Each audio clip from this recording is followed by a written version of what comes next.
It all started with a small SaaS company in Finland. Today, it's used in over 80 countries around the world. The journey, anything but easy. Lessons learned, key insights, hard-earned experiences. This is the founder's point of view. Welcome to the Founder's Point of View podcast. Today we have a topic about hiring, how to succeed in hiring in startups. Exactly. Startups. Yeah, super important and exciting topic, especially nowadays when the hiring market is completely different than 2 years ago, for example. It's full of free employees coming to your company, and you can decide which one is the best one. Yeah, the time has changed a lot. Yeah. It used to be very hard to hire, for example, a software developer, and as a company, you needed to do a lot of activities and outbound outreach to get in touch with those potential all about prospects. basically. When we raised our first funding, I think we had one person doing only for doing the hunting. Yeah, it was full-time job to do developer hunting, and she actually succeeded to hunt like 4 or 5 developers, but it took almost a year or something. Yeah. So it was really hard. And I also heard example recently that one company tried to hire developers like 3 years ago. They got basically 0 applications, and it was hunting for them as well. Now they did the same and got like 200 applications. Yeah. So It was a kind of bubble. Yeah. Happened. Yeah. Okay, what the research says about successful hiring? And there are 3 key things what you need to take into account to be sure that that your hiring will give you good results in the end, also for you, but also for the employee, of course. And the first thing is that you need to have a clear and structured hiring process. Yeah. And why is that? Of course, without a good process, you won't be able to have enough good quality prospects for your pipeline and job applications. So that's why you need to have a good process for that. And of course, your employer branding and things like that is also affecting and influencing on that, how well you are going to get those applications. Yeah, exactly. If you think about sales, if you get like 200 low quality inbound leads, you are not able to manage with all of those. Yeah. If you have defined your ICP, what you are actually looking for, and you get like, even if you get like 200 really high quality ICP leads, you will find the way. Yeah, that's right.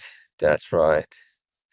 And the second one, once you have got those good amount of people who are looking for a job from you, the next step is to find out that what is the competence based on the real job requirements. Yeah. And what kind of competence you are looking for, and is that competence actually matching to your job requirements what you are offering? So that's the first thing to check, and today we are going to give a little bit more about insight and tips for this topic. Yeah. And after that, once you are sure that okay, that guy or lady, they have the skills needed, and they have done concretely similar things what we are looking for, okay, that will be a match. Then the second thing is to find out that what is the attitude, the candidate's attitude, and learning ability and adaptability to in over time. So that's the second thing. But yeah, those three things will help you to succeed in hiring at startups. Yeah, it sounds quite easy, how to succeed in hiring. Just ensure the process, competence, and the attitude. But it really is that simple, right? Yeah. If you manage to handle all of those and find a perfect match, it will be a perfect match. Yeah, and in many times in job postings, there are some kind of listed the things what you need to know, and there are a lot of things listed related what kind of studies and education you should have to be able to succeed in this job. But it doesn't mean just the education. It's more I think that we have an experience that it's more about the proven experience in similar roles. Yeah. In the companies they have worked past. Yeah. Before.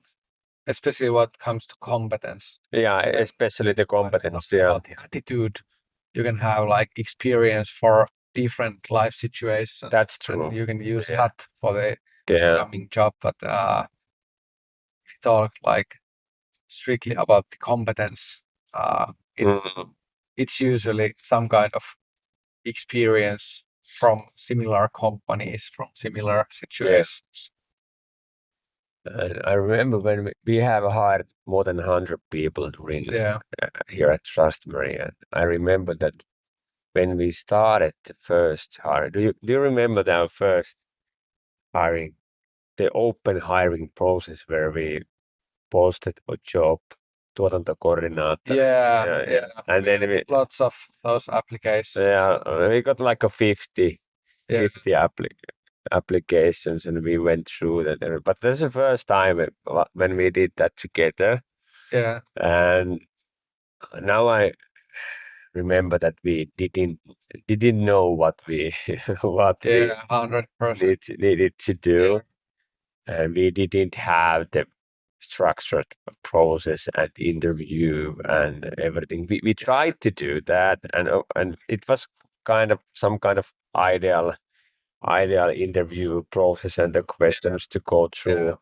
But I thought that we didn't understand that what we actually needed to check to be sure that we are going to find a good candidate for us. And after that, after like tens of dozens of different kind of hirings and employees, I started to notice that as quickly as possible, I should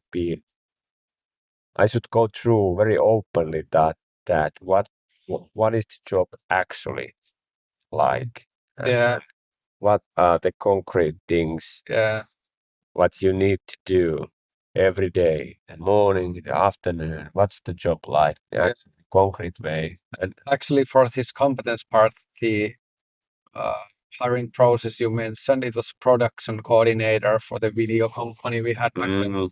It's actually a great example because that kind of role didn't exist like in any company. So we couldn't like get any past experience because it didn't exist simply. So and also we had basically no idea how the role will look like in a couple of months or like 6 months forward and so on. So we couldn't define like the daily tasks and goals. And we didn't know that how much you were actually able to do that concrete work. We know that there was a lot of lot to do. Yeah. We had like lots of tasks and things. Like it was like a table full of things, and someone Yeah. had to clean the table. Yeah. And then we just had some kind of hunch of an attitude of those applicants, and then we just chose a couple of those. And Yeah. And I remember that we needed to recruit a new one after a month or something because there was too much work for one person. yeah, But we thought that okay, one person can handle that, but yeah, obviously she couldn't. But okay, but that's the one thing what I have learned, that as fast as possible, very openly go through that what's the work is going to be, and what kind of work that guy or lady has done before, and what are the stats, metrics, what they have measured, and be very open, and also say that out loud that my job is to find out that do we have a match yeah, with the job requirements and your skills yeah, and experience, past experience. yeah, And you can also, of course, you can do the practical exercises to test that, and that's doable, especially, and for example, with the call when you are trying to find software developers, and we have done it a lot. That we have asked them to do some example project, and after that check the code and yeah, the quality of the code and things like that. That's the one way to test that. yeah. It's like full transparency. Like, Mm, how does your past experience really look like? What are our goals and our like definitions for this job, and some practical exercises as well, and also which actually applies to both competence and attitude. You can use like you can call the former colleagues and ask for a recommendation. yeah, That's also good way to check if you are like if you are feeling about the applicant and what they are saying about themselves. Are they in line with those things those former colleagues tell you? yeah. Okay, and the second one is that attitude area, and to find out that does this person have the growth mindset versus fixed mindset. Yeah, And of course, at the startup board, it's very important to find persons who can grow and who learns from the mistakes, and who takes responsibilities even in uncomfortable situations. yeah, They are ready for that, and they know that what kind of attitude is needed in the atmosphere where your startup is. So, and it is, I think that the best way to find out that growth mindset is to listen to questions what the candidate are asking, and also try openly and very honestly tell that what are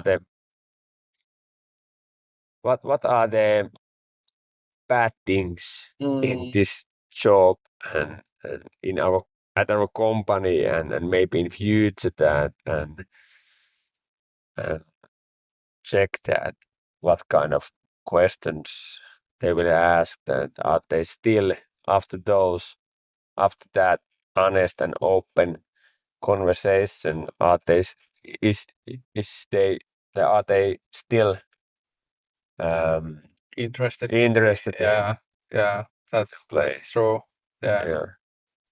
And of course, I think the best way to find out that if someone has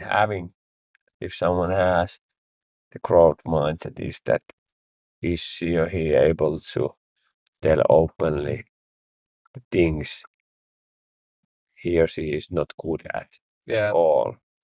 And you cannot have a growth mindset without noticing that where you need to improve yourselves and where are the most needed areas to develop. Yeah. So I think that the growth mindset often shows true openness about the imperfection and learning. But yeah, do you remember any good tips or hints or experience about finding out the growth mindset, the attitude? Commercial break. Trustmary in 30 seconds. Trustmary helps companies to automate the review and feedback collection and utilizing in their marketing. We are a Finnish company, but we are already operating in 80 different countries. Our product is especially designed for the companies doing service-oriented business coming from traditional industries. If you need any help related to these topics, just reach us out on LinkedIn. We are happy to help. And now back to the story. I think the transparency is really, really good, and also like trying to like openly ask how they have managed in similar situations or like previous situations before, trying to like figure out how do they learn. Are they like fast learners, or does it take some more time? Also, what they think about change, because change is quite obvious thing in startup companies. They change all the time, so you have to be flexible and ready for the change. So also, I don't think like growth mindset really means like growing the company. It's more like your personal growth. Yeah. But still, you can try to figure out if the person has like more like me attitude or me attitude. Because startup companies, they are pretty much like teamwork, and we have to succeed to be succeeded. Yeah. It's not just me and my personal journey and so on. So I guess those things are the most important ones. Yeah. I remember that what has been common with the interviews with the persons which have done a very long career in at our company and who have succeeded very well at their job. I think the one common thing from those interviews has been that those people, they have asked a lot of questions. So I didn't ask questions, but they asked a lot of questions, and they wanted to find out that what is the job actually like and what is the what that means in daily level to do the job. And they have asked questions like that. How do I know that I have reached the sustainable level at this job? And questions like that. And I have just answered, and I don't. So their roles have been a little bit opposite that. Yeah, I agree that 100%. It's great green flag if someone is asking good questions, and I've often heard that advisors, they are telling that you should hire people more clever than yourself. Wiser than you. Yeah, and it's like great tip as well, because And of course, you- ideally if you you do that, but in the startups that is not always possible. yeah, it's not always possible, but it also applies the like job interview, for example, that you don't have to be the star in that interview. You don't have to like say all the wise things and so on. It's much better if the applicant is the one who's asking the like best questions and saying the greatest ideas. And still, even you have a great process and you have checked the competence and you have checked the growth mindset and you are sure that there's a match.